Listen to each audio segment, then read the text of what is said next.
They are not just the one looking. There is a generation that seeks his face, but there are men God is looking for. He's looking for men. So in a meeting, while we are all seeking him, he comes to seeking men.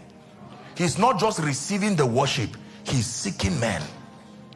That's why the experience of worshipers in a building like this may not be the same.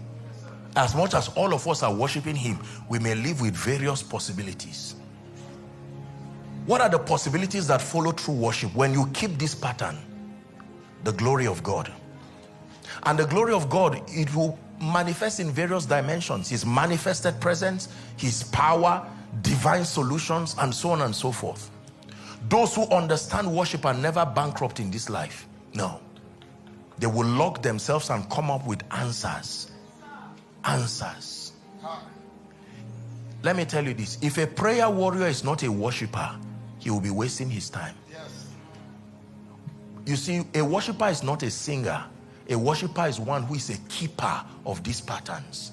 So I can go to pray, but it must be my heart, my words, my life.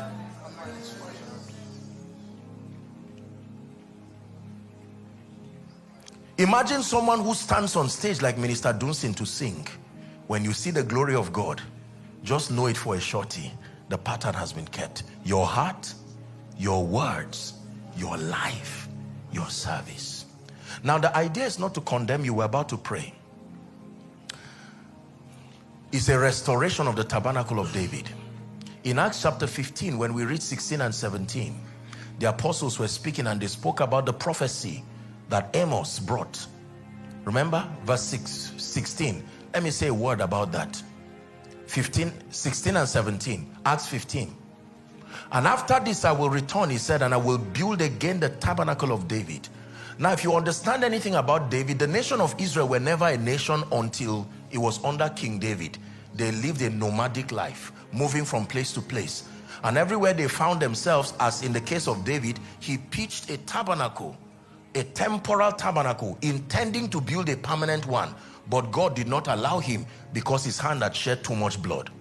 And he now gathered all the offerings and he would allow Solomon to come and build. Remember? Yes. But in the interim, the ark of God was kept there.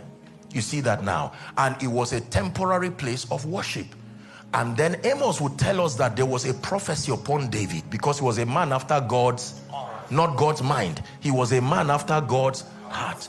You see that David kept this pattern.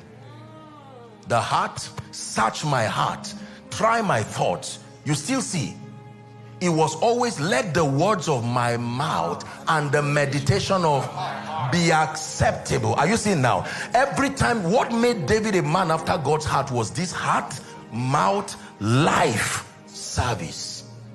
I'd rather be a doorkeeper in your house. You see the pattern scattered through the life of David. Now, the rebuilding of the tabernacle of David is a prophetic expression. It doesn't just mean a rebuilding of a physical tabernacle, because Jesus already said the hour cometh and now is. It will no longer be an issue of building or location.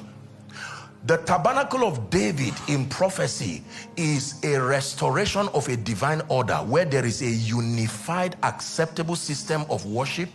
Are we together?